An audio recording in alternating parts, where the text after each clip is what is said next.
se encuentra, hermanos, en el libro de Génesis capítulo 4 y en el texto 8. Génesis capítulo 4 y texto 8. Dice: y dijo Caín a su hermano Abel: salgamos al campo.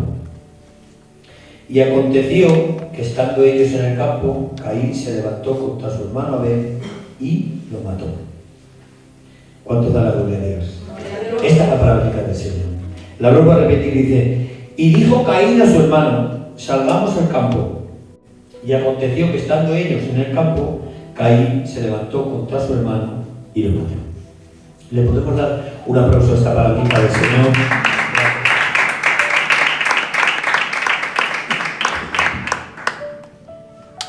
Entendemos algo, hermanos, que viendo la Biblia y leyendo el libro de Génesis, el libro de Génesis, hermanos, no les quiero hacer una introducción a este libro grande porque la verdad es bastante complicado y bastante largo de explicar. Pero el libro de Génesis, que significa origen, que en realidad Génesis se escribió con la palabra Bereshit, y Bereshit significa origen, el comienzo, ¿no? El libro de Génesis es un libro que pertenece a los 5 libros de Moisés, lo que los judíos llaman el Pentateuco, o lo que también llaman la Torá, que es la instrucción, porque la Torá significa instrucción. Esta palabra que está tan de moda ahora entre aquellos que quieren hacerse judíos a pesar de ser gitanos. Amén. Y pues la Torá, que no es otra cosa que la instrucción, son los 5 libros de Moisés. Amén. Y cuando hablamos de Génesis, tenemos que entender varias cosas. Una, que es un libro donde se explica la creación del mundo. No solo la creación del mundo, sino también la creación del universo. La creación de los animales, la creación de los árboles, de los ríos, de los mares, y también en el 6º día nos indica la creación del ser humano, a cual Dios llamó corona de la creación. Es decir, que ningún animal, ningún ser vivo, criatura creada, podía llamarse imagen y semejanza de Dios. Pero Adán fue llamado imagen y semejanza de Dios. Dios tomó del polvo algo seco, hizo un muñeco de barro y expiró en él aliento de vida, y este fue un ser viviente, un hombre llamado Adán, el cual era la representación, la imagen de Dios en la tierra. Adán, hermanos, tenía, antes de su caída, vivía en un estado de inocencia y tenía, hermanos, una moralidad tan alta y tan perfecta, que cuando Adán cae en pecado, todos pequemos. Y podrá usted decir: ¿y yo, que no estaba allí, qué tengo que ver?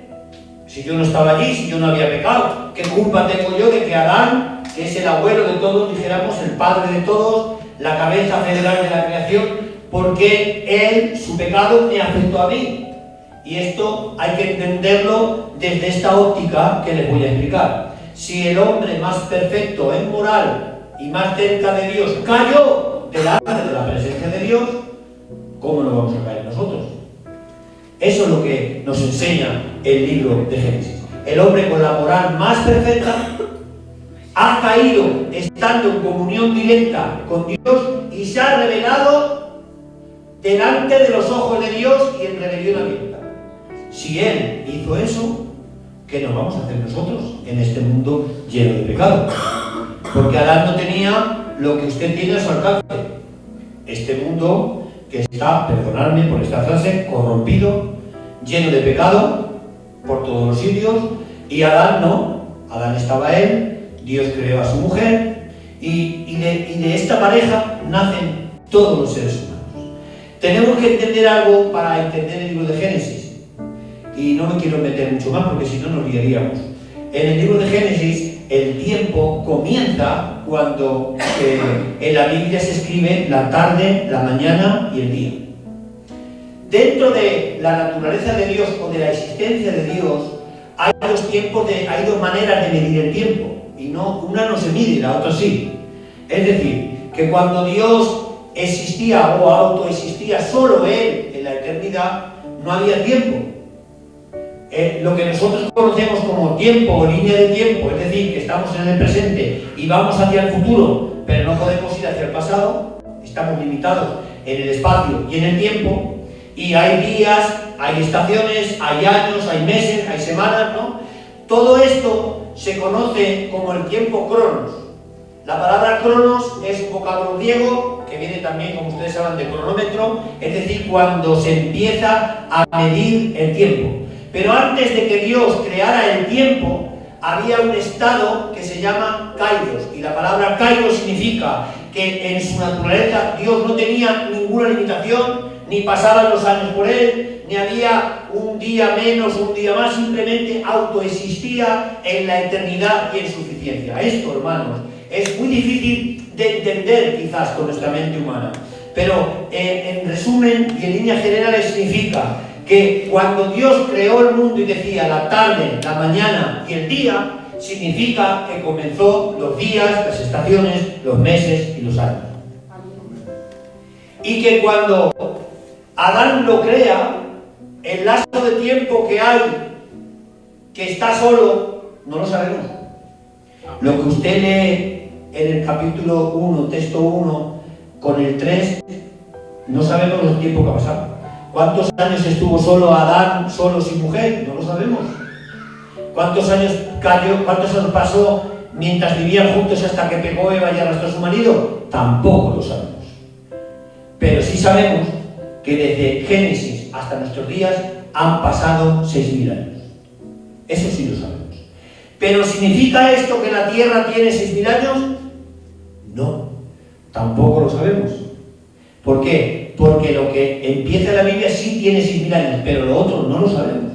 Porque no sabemos el lapso de tiempo que ha habido. Amén. Sé que a lo mejor, pues quizá esto lo suena un poco a chino, pero la realidad para entender esto es que el libro de Génesis nos cuenta cosas de la creación, del ser humano, del arca de Noé, del diluvio universal, del llamamiento de Abraham, de la historia de José, para darnos a entender cómo comienza todo y cómo en Génesis capítulo 3 y texto 15 dice y habla de la simiente de la mujer que es Cristo. Amén. Es decir, que todo esto fue la preparación para la venida del Mesías. ¿Y cómo puede empezar un libro? Pues por el principio. ¿Y cuál es el principio de todo? La creación de Dios. Es decir, que el libro de Génesis no es un libro al detalle en el cual cualquier mínimo detalle te pueda confundir o contradecir, sino que tenemos que tomárnoslo como la historia que cuenta la creación del universo, del mundo, del ser humano y el llamamiento de Abraham y el diluvio, por ejemplo. Algo que nos enseña esto. Y claro, hermanos, cuando Adán y Eva pecan, empieza en ellos el estado de la conciencia, porque antes de pecar ellos vivían en una dispensación que se llamaba la dispensación de la inocencia. Pero cuando pecan, sus ojos son abiertos, efectivamente, y es como somos nosotros ahora, conocedores del bien, del mal, pero también hay maldad en nosotros. El pecado se ha despertado en nosotros. Aunque siempre estuvo el pecado, pero es despertado a unos a una edad y a otros a otra. Pero el pecado está en nosotros. ¿Cuántos da la gloria de Dios?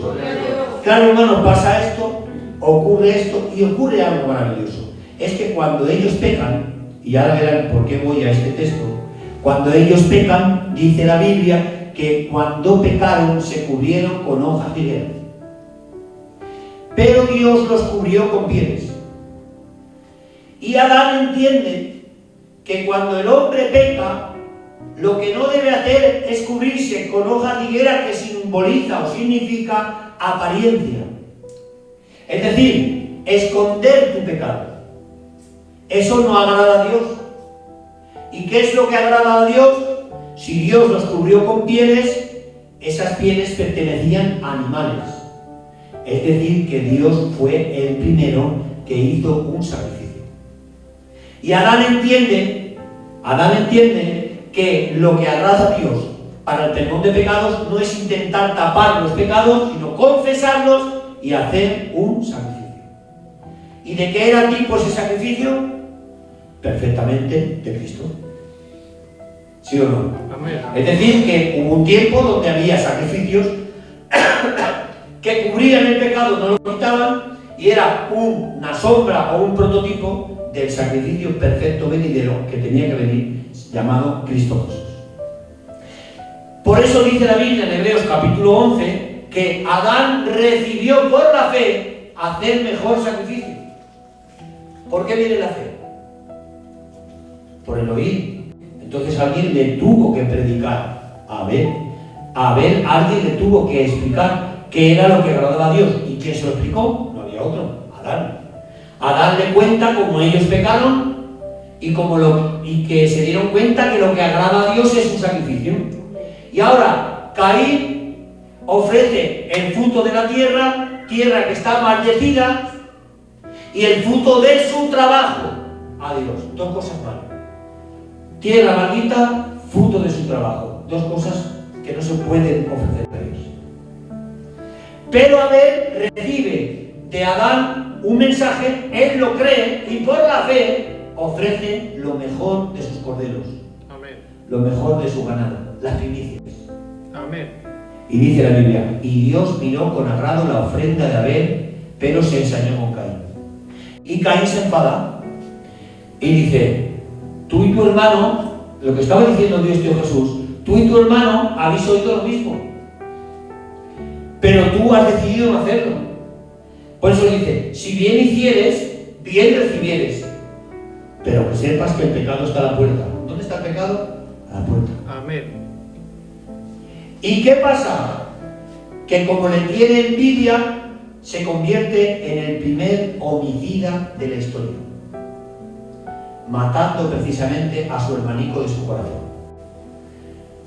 Y le dice esta frase, salgamos al campo. Y cuando salen al campo, se levantó contra él y lo mató. Pero Dios le pregunta, ¿dónde está tu hermano? Y Caín dice, ¿acaso soy el guardián de mi hermano? Qué respuesta, ¿verdad? Es una respuesta soberbia y arrogante y de rebelión contra Dios. ¿Y qué ocurre, hermanos? Que Dios le demanda por lo que ha hecho y lo destierra y lo convierte en errante. Pero ¿cuál es la enseñanza que yo hoy quiero sacar aquí para aplicarla a nosotros después de esta breve introducción que hemos hecho al libro de Génesis? La enseñanza es que dentro del campamento de Adán, Caín no podía matar a Abel porque lo defendía su papá. Caín el envidioso, Caín el carnal, Caín el que ofrecía el fruto maldito de la tierra, obra de sus manos, el que se creía el que más, el que ha oído el mismo mensaje que Abel, pero no lo ha practicado ni lo ha creído, le dice a su hermano, salgamos al campo. Porque cuando salgamos al campo y te tenga débil, te voy a matar.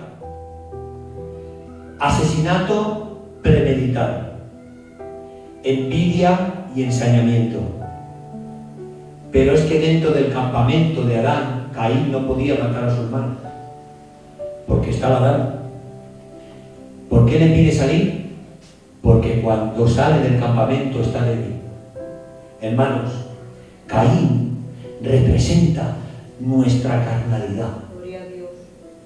El hombre exterior o el viejo hombre, nuestro yo carnal.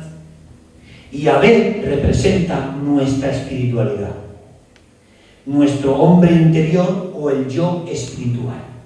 Es decir, que en nosotros está tanto el hombre espiritual como el hombre carnal. Y que hay uno de ellos que es como Caín, que el Caín lo tenemos dentro. El Caín que envidia a su hermano, el Caín que premedita, el Caín que no está a gusto, el Caín que piensa que por su trabajo puede obtener el favor de Dios y cree que lo merece. Ese Caín de la carne lo llevamos todos dentro. Todos nosotros tenemos ese Caín malo dentro de nosotros. Y que te va a decir, salgamos al campo. Que te va a decir que salgas de la comunión del Padre Celestial. Amén. Porque Abel, que es el hombre espiritual que ofrece lo mejor, que cree que tiene fe, que practica la palabra, también está dentro de nosotros. Pero el Caín de la carne va a hacer que usted se salga de la comunión de Dios el Padre. ¿Para qué? Está muy claro. Para levantarse contra el hombre espiritual y matarlo si puede. Y esto lo hace muy bien el hombre carnal o el hombre exterior. Es decir, que sacarte de la comunión del Padre no es este recinto, que aquí venimos a adorar a Dios y a escuchar su palabra y a cantar alabanzas, y es precioso. Sacarte de la comunión de Dios es sacarte del círculo de la protección de Dios. Que ya no ores, que ya no busques, que ya no te consagres, que no cantes alabanzas, que no tengas a Dios en tu cabeza, en tu corazón, que pienses en Él por la mañana, por la tarde, por la noche, que te pongas a orar en tu casita, que busques a Dios, que ayudes a tu hermano o a tu hermana, que tengas comunión. El Caín que llevamos dentro te va a sacar del campamento de Dios para levantarse contra ti y asesinarte si puede. Y todos nosotros lo llevamos dentro.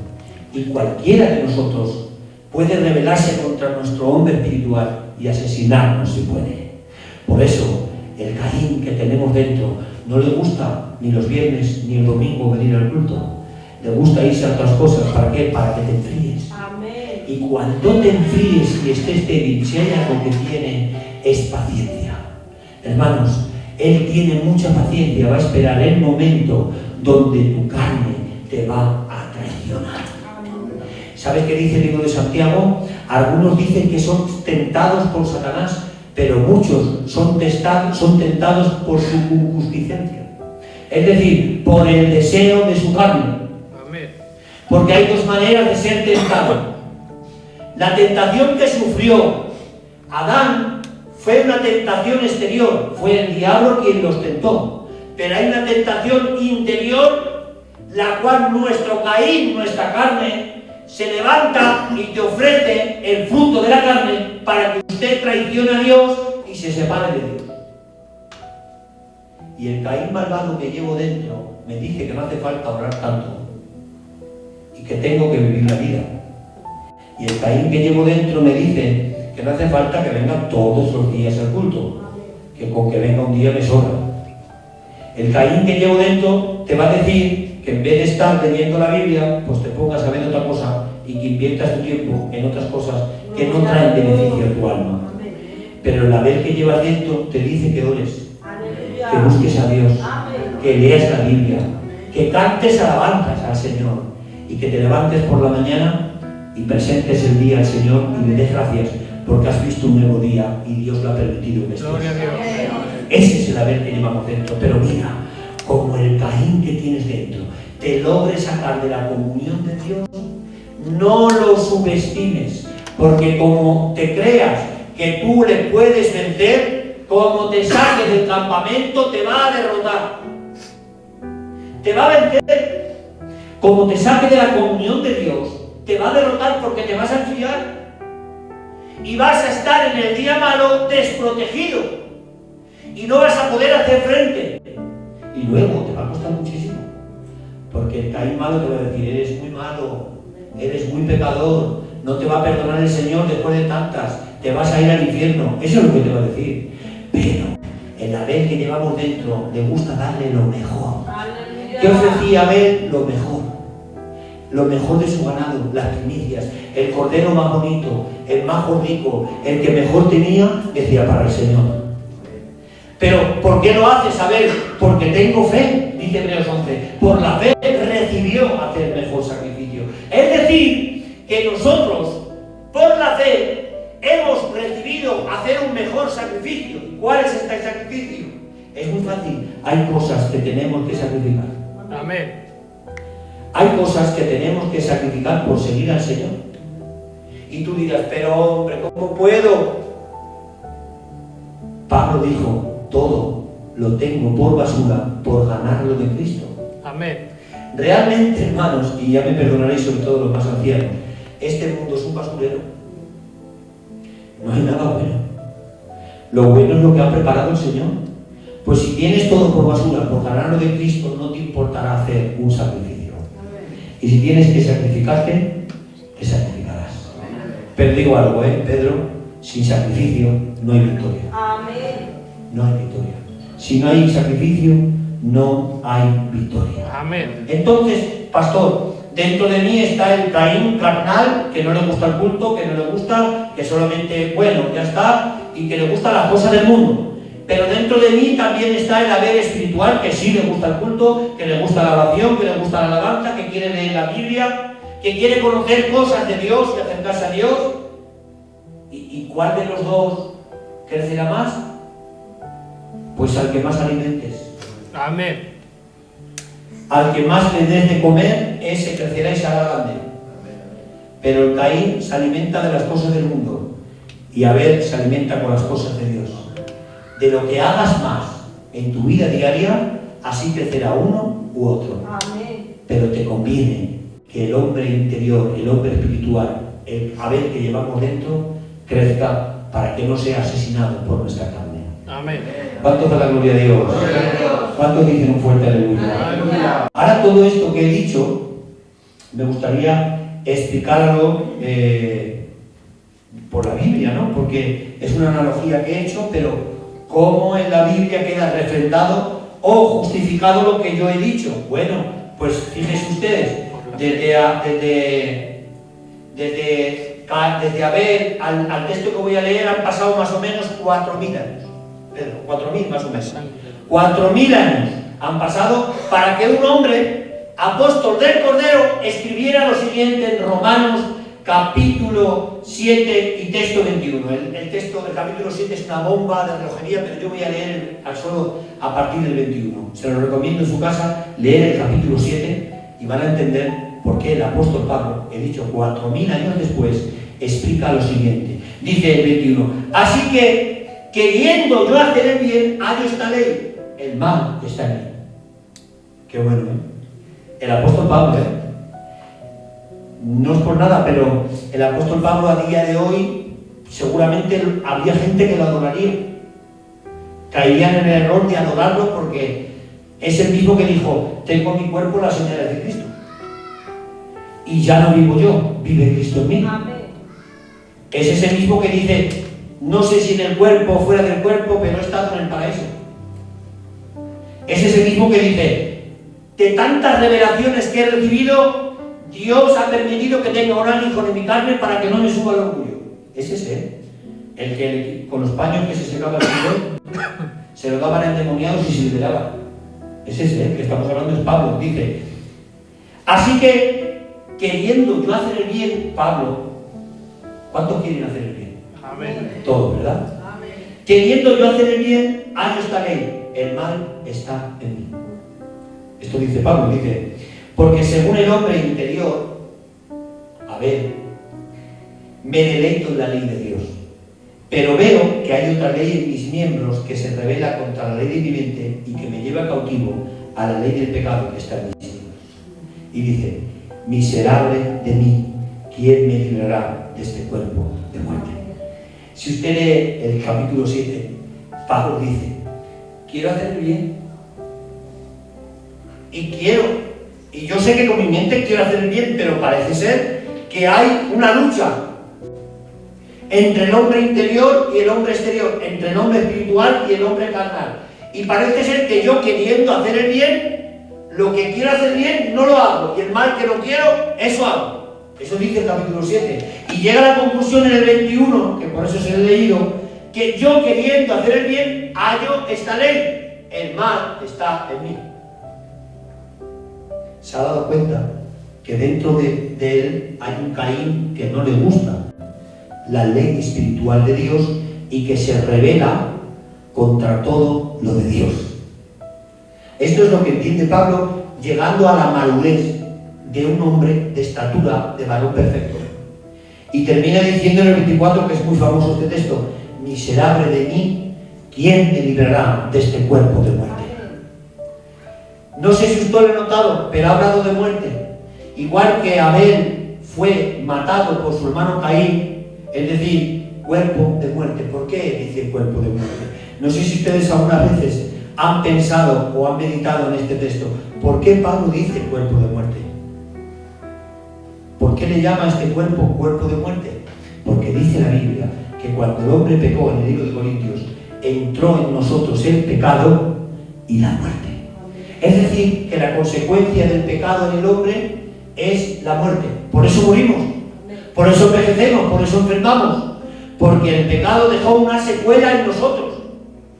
Y este cuerpo es un cuerpo de muerte, y que está, si el Señor no viene antes y nos pilla en vida, está destinado a un lugar donde todos posiblemente tengamos que ir si el Señor no viene antes.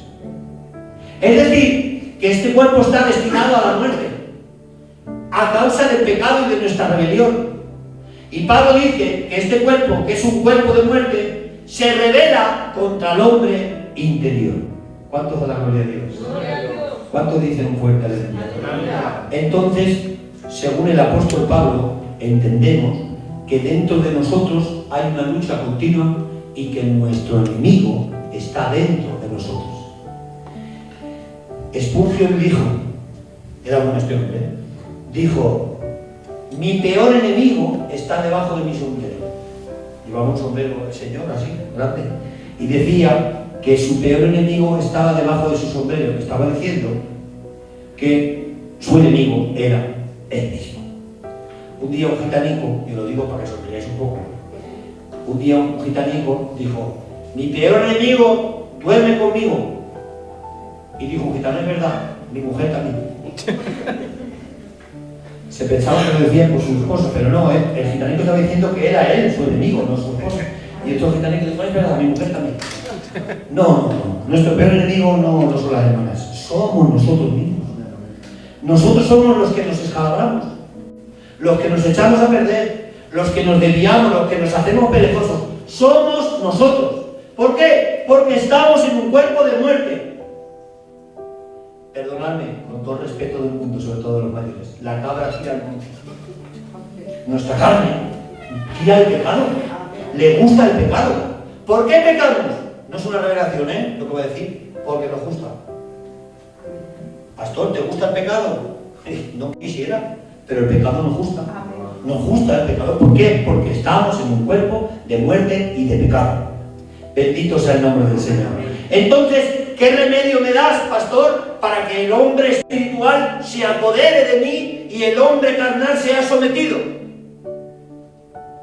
Que lo alimentes, sobre todo con la palabra del Señor. ¿Cuánto da la gloria a Dios? ¿Me dejáis que os ponga un ejemplo con esto termino? Lo conté hace mucho tiempo, pero bueno, como no os acordáis seguramente, no pasa nada. Hubo una vez una mujercita que su marido se llamaba Jael y Israel estaba en guerra con los sirios. Había un general que se llamaba Sísara. Tenía unos carros, tío Pedro, que llevaban como unos hierros, unos pinchos en las ruedas y se metían en el campo de batalla y desarmaban a los israelitas. Los hacían a piedra, con perdón. Era una mortandad tremenda lo que hacía el general Sísara. Los atormentaba. Y ahora hay una guerra contra Israel y lo deja medio muerto y se tiene que escapar. Y cuando se escapa, va a terreno neutral y allí estaba la mujer de Jael. Yo siempre me la he imaginado, siempre, porque al fin y al cabo soy gitano, como una gitanica con su mandil y su fuego, porque dice que estaba en el fuego, con su mandil allí la gitanica en medio del prado, pues haciéndose su comida. Y viene el general herido, sangrando, cansado, agotado, y le dice a la mujer de Jael: ¿me puedes dar un vasito de agua? Y va ella y le dice: no tengo agua, pero te puedo dar un vaso de leche calentica. Y se la dio. Y cuando se la dio, como un niñico bebé, se quedó dormido.